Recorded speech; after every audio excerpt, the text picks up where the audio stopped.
O rótulo, se é que se pode chamar de rótulo, não sei como é que você olha para isso, de primeira-dama, é uma coisa incômoda ou é uma coisa da qual a mulher que chega a este lugar deveria se aproveitar?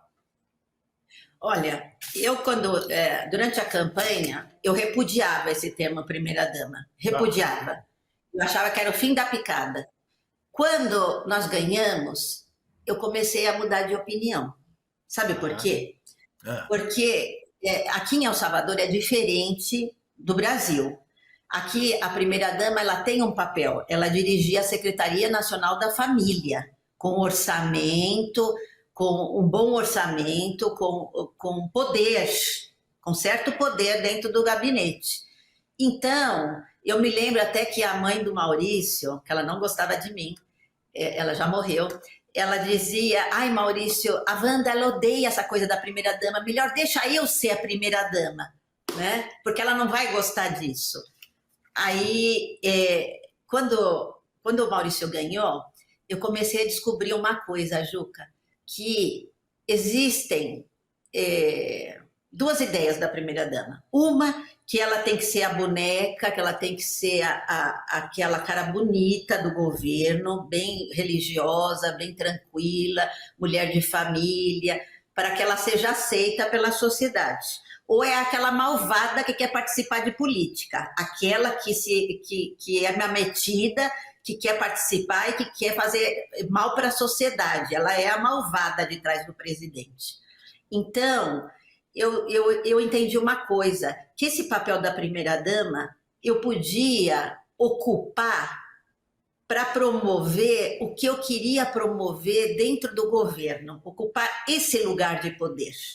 Então, eu aceitei esse papel como primeira-dama porque eu tinha a intenção de ter um papel dentro do governo, porque eu ajudei a construir toda a política social do governo, eu ajudei meu marido na campanha eleitoral, ou seja, eu tive um papel de protagonismo. E eu disse para ele desde o início que eu queria que eu queria exercer dentro do governo uma posição. Então, o único lugar que me cabia é esse lugar como primeira-dama.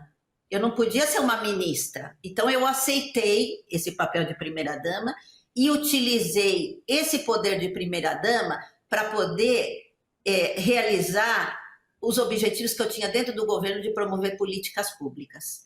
E eu acho que deu certo, porque quando você sabe que você tem poder e pode utilizar esse poder para concretizar essas políticas, é maravilhoso, porque depois que eu deixei de ser primeira-dama e continuei como secretária de Inclusão Social, eu já não tinha força política para fazer as coisas que eu fazia antes.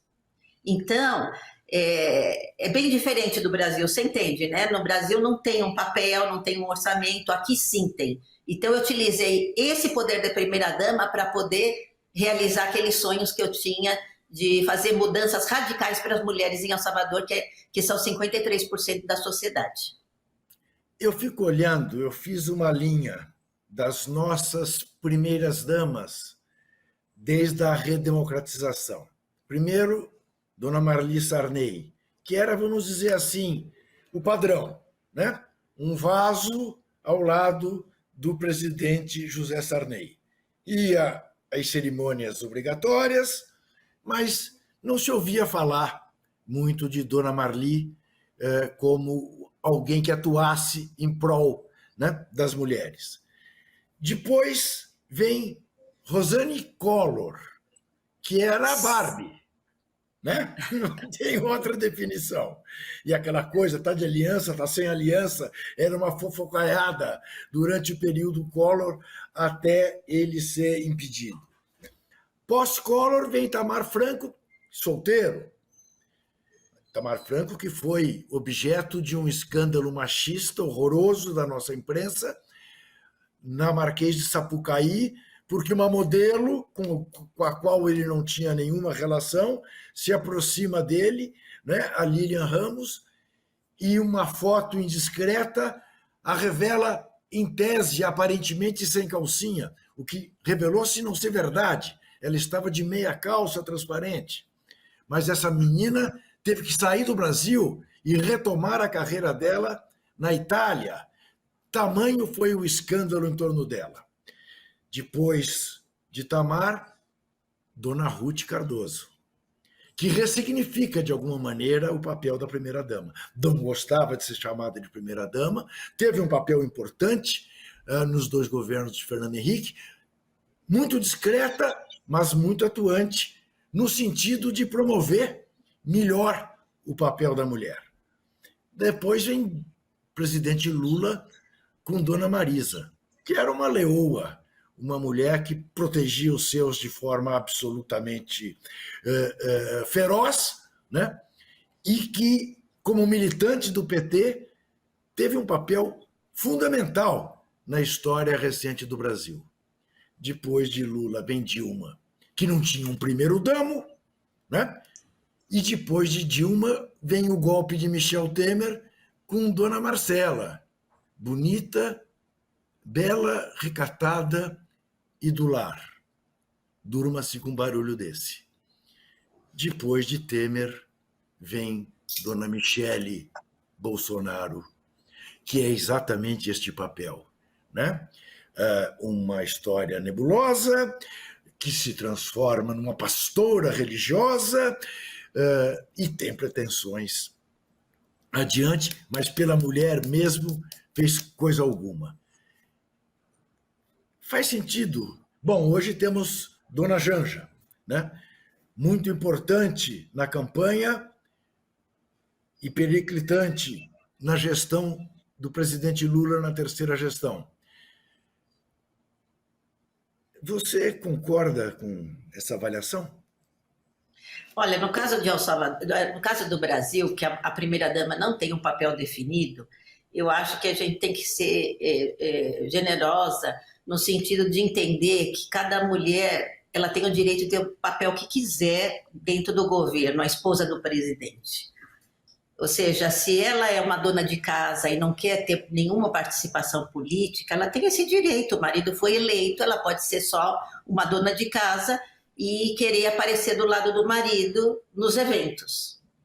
Agora, também nós temos que ser generosos no sentido de que se a mulher ela tem alguma pretensão a ter uma participação política, ela enfrenta um problema sério, porque ela só é a esposa do presidente. Então, o que acontece se ela é uma militante?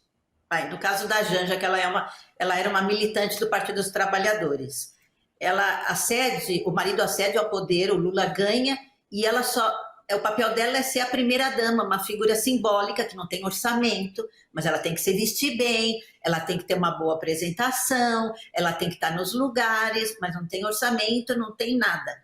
Então, o papel da primeira-dama do Brasil, ele precisa ser definido e precisa ter uma lei que defina o papel da primeira-dama.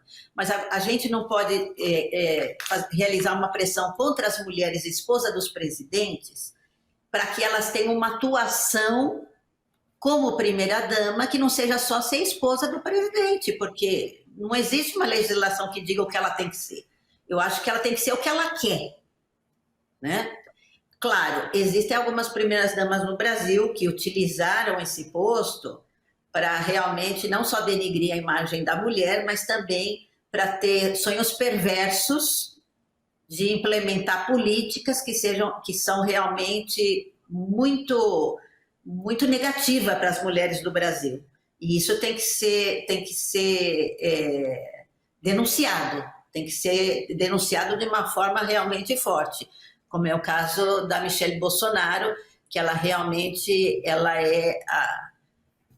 a imagem de tudo que uma mulher não deve ser na política, para não denegrir a imagem da mulher na política, você entende? Mas a Michele, ela quer ter aquela imagem daquela mulher pura, maravilhosa, boa esposa, que defende o marido de tudo, porque ela acha que esse é o papel que a mulher deve ter na vida política do país. E isso é todo o contrário que a mulher deve ter. Mas eu acho, respondendo sua pergunta, a primeira-dama deve ser o que ela quiser ser. E a sociedade brasileira tem que aceitar isso porque o papel dela não está definido.